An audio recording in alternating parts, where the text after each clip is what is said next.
What's up, everyone? Welcome to another episode of the Sports Dép Podcast. My name is Joey Alfieri, and as always, I'm with the man, the myth, the Greek legend, Simon Tsalikis. Simon, what's going on, man?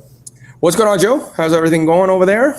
Everything's good. Everything's good. Yeah, no complaints. Getting ready for the winter games in Milan and Cortina. I'm really excited for, obviously, the hockey to get going, but there's a lot of different I'm not a big short track speed skating guy. 3.5 years of the 3.5 years of every 4-year cycle, but for 3 weeks, I'm going to be the biggest short track speed skating fan that you'll ever see. And I'm not a big curling guy either, but for 3 weeks, bocce on ice is my thing, man. Let's go, man. Hurry hard. That's all I'm going to be. That's all you're going to be hearing from my house. I'm not the biggest curling guy. I've never tried curling. I fully know that it's an incredibly difficult thing to do. I covered curling back in the day. Yeah? For TSN 690. Yeah, the Maurice Richard Arena. I covered the provincial. Was it a Briar? No, it was legit. Yes. They don't come as often here as they do, right? Ontario, Saskatchewan, Alberta, all the curling hotbeds in this great country. But yes, there's been a while. It wasn't too long ago. 2013, I want to say. Definitely, maybe a little more than 10 years ago. But right. This, okay, quick Briar story. The Briar Brawl? Was it? No. Was it the Scotties? It might have been the Scotties. I don't remember. Anyways, whatever was here in 2013. So I show up to the event, give my name. I'm coming to pick up a credential and all that stuff. And they give me my credential. I'm like, okay, where's the press area? No, sir. You just pick a seat in the stands. And, if somebody comes to their seat, if somebody bought the seat, just, move somewhere else. But there's plenty of room. All right, cool. Sit down. Maybe, I don't know, 5, 10, 15 minutes later. It's a lovely older woman that comes to sit next to me, and she just has a bag, opens up her bag, she just starts knitting. She's knitting next to me while watching the whatever curling tournament I was watching. I was like, man, this is Canada, baby. I love this. I didn't feel like I was in Quebec. I'll tell you that. Yeah. She banged out a double. That's a heritage moment right there, my friend. Yes, I love it. Look, I did 1 year, Joey. We had a gym class. It was what do you call those when? No, it wasn't a gym class. Intensive. But it was a weird one. It was one about like winter sports. So we did like 1 day of snowshoeing. Is that what it is? Right? Yeah, I guess. I did that on a date with my wife once, like with the first year we dated. Awesome. And she stuck around, eh? Impressive. We did a cross country skiing. That's the classic.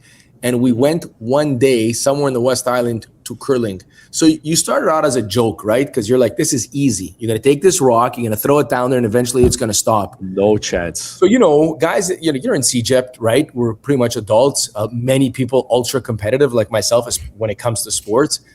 I can't tell you. The class was like 90 minutes. We must have been there, sir. We'll get our own ride back. Don't worry about it. If you need me to sign a waiver, I'll sign a damn waiver. Me and like 5-6 guys stuck around this trying to put one rock in the keys or whatever they're called,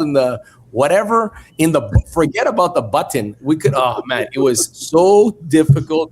And it was fun, man. It was fun. Like, obviously, you and I, we grew up in our hockey, football, soccer world, but completely different sport. And I'll just never remember, we're not leaving. That's funny. Until this thing gets in the button, anywhere near the button. So, yes, very difficult sport.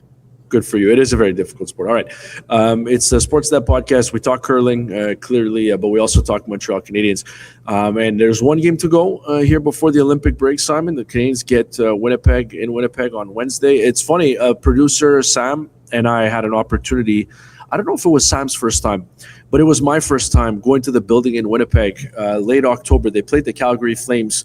And I like the building. It's a cool, obviously it's a really good atmosphere. We know that, but it's a smaller building, nice building. You played the Jets. You said the Flames. What are you talking about? No, I went to go watch the Flames play the Jets. I was there with Sam for our other job, our full-time job with the Montreal Alouettes. And the night before the game, the night before you were in the Saddle Dome right there. I didn't know. No. I've been to the Saddle Dome, but not for hockey. I've been to the Saddle Dome for CFL Awards night in 2019. Anyways, that's a different story. So the Flames in Winnipeg. The Flames in Winnipeg. Yeah, Jonathan Taves scored his first goal as a Jet. Oh, yes. It was great. It was like 90s night. There was like a house band that was playing 90s bangers. I'm in. That you were probably listening to while you were curling. But no, it's a nice barn. Obviously, a lot of respect for the fans in Winnipeg, and I think they have a good team. I know it hasn't all worked out as well as it did last year, but I still think that they're going to be a tough out. So one more game to go before the Montreal Canadiens head off. Most of the Canadians head off for an Olympic break. We previewed the show, this episode yesterday.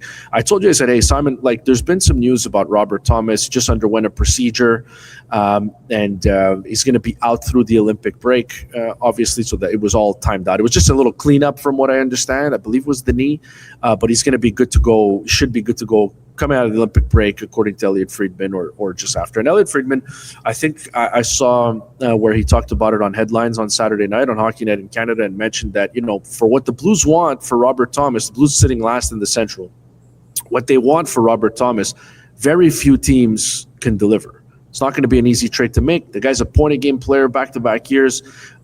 Never scored more than, I think he's 26, last I checked. But he's a guy who can dish out, he can set up, he has high hockey IQ. He's a really good player, just a solid. To me, he's a number one center. He's 26, going to be 27, I believe, later on this year. But if you can go out there and get yourself a Robert Thomas, who's under contract through 2031, I just checked before the show, at $8.13 million per year, which is, that's pretty reasonable with where the cap's going. Listen, it depends who you are, but where the Canadians are with their contracts, it's perfect. 1,000%, it's perfect. I'm just saying, I think, like what Friedman said, not many teams can do it. I think the Montreal Canadiens can do it, and I know you're not like this, but to the people responding in the comments, telling us we're stupid or we're crazy or whatever, that's fine. You can do all that stuff. But please don't talk to me about second-round picks, about third- or fourth-round picks, about, Tyler. I like Tyler Thorpe in Laval, but don't talk to me about Tyler Thorpe in Laval getting this deal done. You know what I mean? You're not going to go with B and C prospects. You're going to have to bring out the heavy artillery. This trade, if it gets done, I'm telling you now, and I'm very skeptical. I really don't think the Blues should do this. But if it does get done, Simon, it is going to hurt. It's going to hurt. It's going to hurt both sides, because the Blues are going to give up on a really, really good player who's in the prime of his career, and the team going out to get him, if that's Montreal Canadiens, you're going to pay through the wazoo, and it's going to hurt too. So, to me, I think we'll go ahead. Well, let's talk it out. Let's see if you and I can come up with a solution to this problem. I have some ideas. I know you have some ideas, but I'm just curious. When I tell you a potential trade for Robert Thomas, you know what it's going to cost. I know what it's going to cost. I'm assuming Michael Hage is a no-go. I'm just going to assume that off the hop. But I think everything else is in play on the farm. But just when I tell you a trade for Robert Thomas, what are the first things that come to mind? Joey, this guy's more comfortable. He's more of a point-a-game player than Nick Suzuki is, right? He's done it in 3 of the last 4 years. I just have his numbers right here. Let me just flip that here. So he's got 81 last year in 70 games, 86 in 82, and in 2022, 77 points in 72 games. So we talk about Nick Suzuki being a point-a-game player, and he'll be that again this year, barring some, hopefully never, doesn't get an injury. But that's how good this guy is. 6 foot, over 200 pounds, plays the position that you are in desperate need of an upgrade. He's a center. Right-handed center. Right-handed center. So when you tell me there's nothing, absolutely nothing not to like about Michael Hage's game. But let's just flip the side. If you're on the other side, what are you asking for? What do you think you're asking for? What? Josh Anderson, or what? You're asking for your Canadians' best assets without question. You got to concern yourself here that it's not a Kapanen going the other way as well. So, one, if Hage is the player that they want, yeah, I'm in on it, because I'm not losing that in reality. How many years am I losing of center ice? 4 or 5 years? Yeah, but Simon, the thing is this: I'm not saying that you shouldn't trade Hage in a deal for Thomas. That's not what I'm saying, because I think 1 for 1, I 100%. No, it's going to be more than that. But a package around Michael Hage, I'm not sure that I would go there, to be totally honest with you. And they're in their full right to ask for that. They're 100%. But I don't know that I would do a multi-asset thing for Hage, for Thomas. Excuse me. I would. I overpay, Joey. I overpay. I want to overpay. I honestly believe if you put this guy on the Canadiens roster, not just for this year, for the next few years, you're one of the 3 teams in the Atlantic Division every single year, barring some type of meltdown from goaltending or injuries that just catch up to you. Joey, I've seen the Canadiens play for a long time, and I've seen them play for a long time without a legitimate 1-2 punch at center.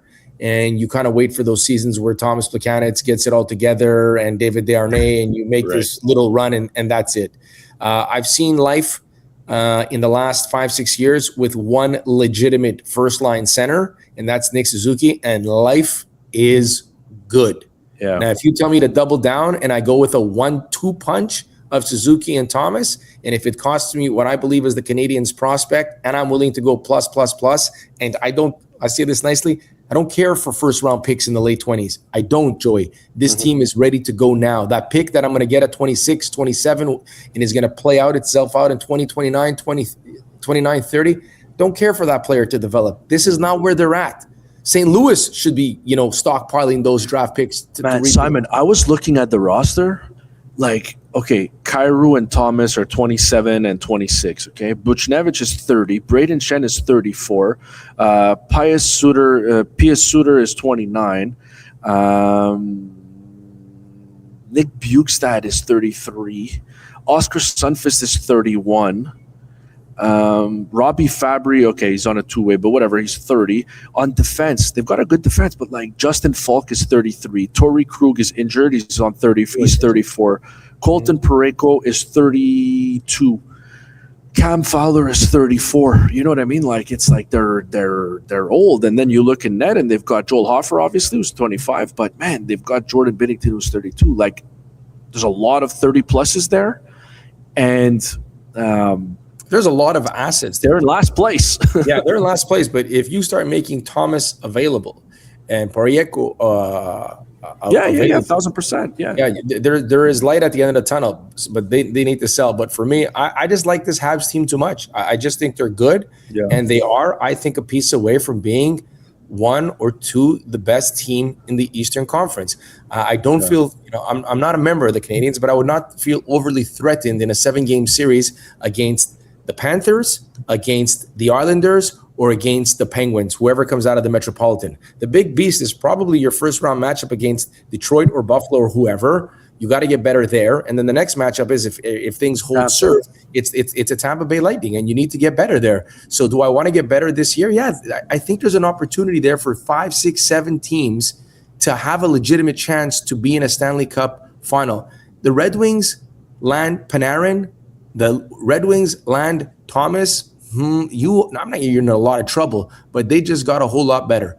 And again, the first-round picks, you can give up first-round picks now because that's fine. Doesn't matter. You have Demidov, you have Slav, you have Cole Caulfield and Nick Suzuki. You have all these young forwards. You have your top 6 is set for the next 6-7 years. So part ways with first-round picks. And if it means parting ways with Michael Hage, we're talking about a guy who in the last is a point-a-game player 3 of the last 4 years. That's a very big deal. Like Michael Hage is how far away from that, let's say?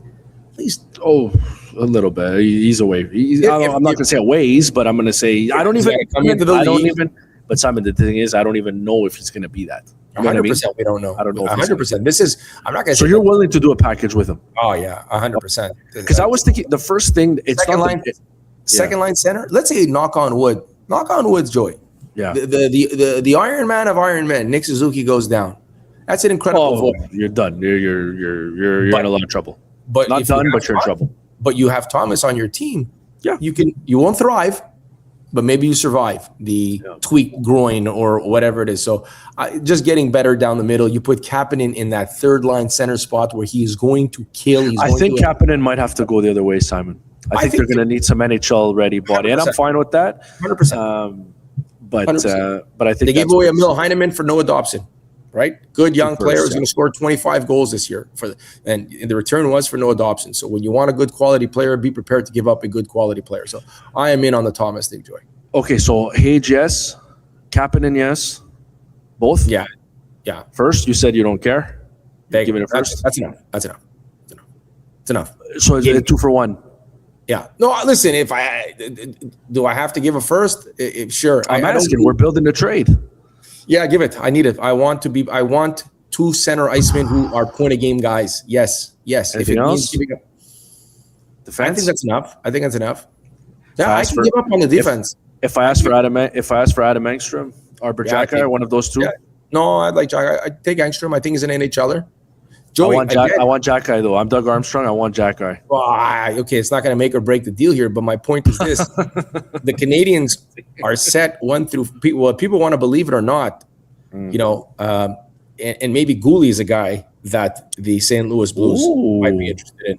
But right now, this is starting to get a little expensive. I'm not throwing everybody in there, but you deal from an area of strength. The Canadiens have blue liners, Engstrom, Reinbacher. They can always go into free agency. They can always do these things, right? So, you're blessed to have Dobson, Matheson, and Hudson, who all three of them, but two of them have not even haven't even hit the prime years of their careers just yet. So you're good on the blue line 1, 2, 3, for at least the next 5 years, because at some point Matheson is going to take a step back. So you're good there. So yeah, if it means Reinbacher or Ekstrom, yes, I honestly think the Canadiens land a guy like Thomas. They're one of the 2 best teams in the Eastern Conference. Okay, so I'm going to recap this deal here because we're getting short on time. Okay, so we have Kapanen, Hage, your first this year, and Arbor Jacky. That's what I'm proposing to you. Yes or no? Yes. You're doing it 4 for 1. I don't like that. I can't pull Kapanen off the trade, right? Because they're going to say no. NHL ready right now is they're going to say no. The comments are going to fill up like, oh, you can't trade Kapanen. Well, who do you think they're calling for? They're not. I don't think the comments are going to say you can't trade Kapanen. I think the comments are going to be pissed about Michael Hage. Yeah, and again, what do you think is going to get a point a game center out of St. Louis? Yeah. Do you think that Philip Deneau will be enough? I think not. No. I think not. As much as I like Phil and the work that he's doing, come on, you want a quality. What would you want for those who believe the comments are not good enough? What would you trade Nick Suzuki for? Can I be honest with you? I think the teams are in different situations. Yes. But if you offered me the equivalent, the 4 for 1 that you just asked, and for Suzuki, I would not do it if I was Montreal. Hage, Kapanen, a first. The first is a gamble. Jacky. I wouldn't do it. I would. If you're Montreal? Oh no. No. You're saying for Nick. You're saying for Nick Suzuki. I'm keeping Nick Suzuki. I'm keeping Nick Suzuki. Yeah. Guys, point of game centers. Like he's 26. He's gonna be 27 in July. I don't think it's enough. I'll be honest with you, Simon. I'm not even sure it's enough. I don't think those 4 things for St. Louis. I don't think those 4 things get it done unless they really, really, really love Hage. And I think Hage is going to be a great player. We're talking about looking like that's your 1-2 punch down the middle. Like when you just look from a points perspective, the guys in Edmonton, maybe Gino and Sid, but Gino's not there anymore at that production level. No. Like you might have the best 1-2 punch. Well, I'll tell you one thing: you have the best 1-2 punch below the age of 26 in the National Hockey League when it comes to your center ice position. That's, to me, again, has nothing to do with Hage. It's just what I value incredibly high. Mm-hmm. And for those who follow this team, watched them struggle with the Plakanitzes and the Desharnays of the world, and then the moment the Canadiens land themselves a first-line center, point producer, point-the-game player, look at them. They're competing. They're fighting for the top spot in the Atlantic. Yeah. Double down and get another guy like that? I'm sorry, man. I'm sorry. Yeah, I get better at center before anywhere else. Yeah, I look. I don't think it's a deal that'll happen, but I don't think the Blues would do it. I think if I'm St. Louis and I'm making that trade, I need like Michael Hage. I would take on my team any day. I think I just need a little bit more young NHL You're not getting talent now. No, for sure, you're not getting that. But to me, that's why I'm thinking it's a hard trade to make, because I think in the trade that we just made up for the Canadiens, I don't think there's enough NHL today juice in that trade, if I can say it that way. Like, I like Kapanen, don't get me wrong, he's the biggest surprise on the Canadiens, or one of. I think he's a very smart player. I think he's a third-line center. I think Demidov is carrying him right now. He's carried him all year offensively. but I think he's a really good, really useful player. And then, Arbor Jackeye ups and downs. Michael Hage is Michael Hage. I think he's he's an A-level prospect. And then the first round pick is in the 20s. Simon, I don't think honestly, you can't do 6 or 7 for 1. These trades don't happen that way. But they also don't have to trade Robert Thomas because he's under contract till 2031 at a reasonable number. So I don't think it's enough. I think you need to get more NHL ready young juice into that deal going St. Louis's way for them to get it done, unless they like Kapanen. But that's a hard deal to make. Unless they start looking for more on the back end, maybe like a Reinbacker or stuff like that, But that's all I have. I gave you my best prospect, and I gave you a guy who looks like he's going to be scoring 20 goals on the regular, and a great two-way player. I got no more, Joey. I got no more. Simon, you got no more. Thank you. You've given it all in this podcast. I appreciate it, and we'll talk to you again tomorrow, bud. Yes, sir. Have a good one. That's Simon Tsalikis. I'm Joey Alfieri for the Sports Dép Podcast. Right here, we're with you every Monday, every Tuesday, every Wednesday, every Thursday, every Friday, every day, Monday to Friday, like I just said. And you can listen to us on Apple Podcasts, on Spotify, and you can find us on YouTube. Please get after us in the comment section.